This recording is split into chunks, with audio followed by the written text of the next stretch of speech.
鬼董卷一故事3，將仇兼瓊見，飛天夜叉。當年將仇兼瓊喺蜀地做官嘅時候，有一日，當地一間大佛寺搞緊大型法會，門口個庭院擺晒大陣仗，成班人在嗰度做緊大戲，現場非常之熱鬧。當時有一個大約10歲嘅小朋友喺支場竹竿上面表演緊，佢動作好輕快。正當所有人都睇到拍爛手掌嘅時候，天上面突然衝落嚟一個黑影，黑影個樣好似一隻巨型嘅老鷹咁，對翼一張開，竟然直接喺竹竿上面將個細路夾走咗。全場人都嚇到目瞪口呆，成個法會即刻停晒，大家揾咗好耐都完全揾唔到個細路嘅影。過咗幾日，細路對父母行過一座高塔，無意中一抬頭，竟然見到自己個仔就喺個塔頂上面。佢哋即刻攞長梯上去，將個細路救翻落嚟。不過個細路救翻嚟嗰陣，成個人好似失咗魂咁，問佢乜嘢都唔識答，直情好似變咗個傻仔咁樣。過咗好耐，佢先至識得慢慢開口講翻當時嘅經過。佢話嗰日佢見到一隻好似寺廟壁畫入面嘅飛天夜叉，將佢捉咗入去個高塔入面，每日都會餵佢食一啲好甜嘅生果同嘢食。但係啲嘢食到底係點樣變出嚟，佢自己都完全唔知。就咁樣，個細路喺屋企休養咗成10日，精神先至慢慢恢復翻正常。鬼董卷一故事4，吳生之妾食生鹿。以前有個讀書人叫吳生，佢係江南人。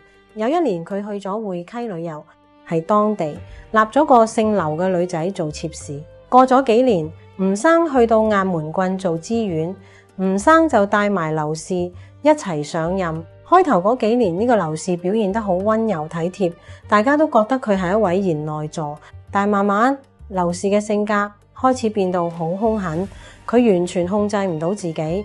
只要有人做啲嘢唔合佢心意，佢就會發晒癲咁樣，仲會捉住啲婢女同僕人嚟打。最恐怖嘅係佢會直接咬落人哋嘅肉度，咬到成身血都唔肯停。吳生見到佢變到咁殘暴，心入面開始對佢有咗芥蒂。有一日，吳生同幾個部下出城打獵，捉到好多狐狸同兔仔，全部送咗入廚房。第二日，吳生出咗門，劉氏竟然偷偷地入咗廚房，將所有狐狸同兔仔全部生吞活剝，食到乾乾淨淨。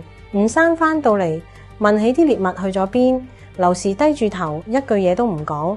吳生好火大，捉住個婢女嚟審問，婢女震晒咁話係劉氏將佢哋全部食晒。吳生聽完之後，心入面開始懷疑呢個枕邊人係咪被妖怪附身。過咗10幾日，有個官差送咗一隻生鹿過嚟，吳生就叫人將隻鹿放喺庭院入面。之後吳生特登講大話，話自己要出遠門，點知一出門口佢就即刻揾個地方匿埋，係暗中觀察住屋入面嘅動靜。佢見到劉氏慢慢行出嚟，披頭散髮，衫就拉到上膊頭，對眼好似要爆出嚟咁，成個人個樣變晒。佢企喺庭院中間，左手夾住隻鹿，右手直接將手伸入去隻鹿肚裏邊，挖晒啲內臟出嚟，就咁生食落肚。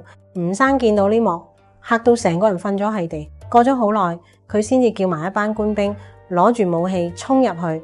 劉氏見到吳生帶人過嚟，佢索性撕爛晒啲衫，成個人好似變咗一嚿石咁，企喺庭院中。佢對眼嘅眼神好陰寒，棚牙好似刀劍咁尖，全身啲筋骨盤埋一齊，皮膚仲變到青青黑黑咁。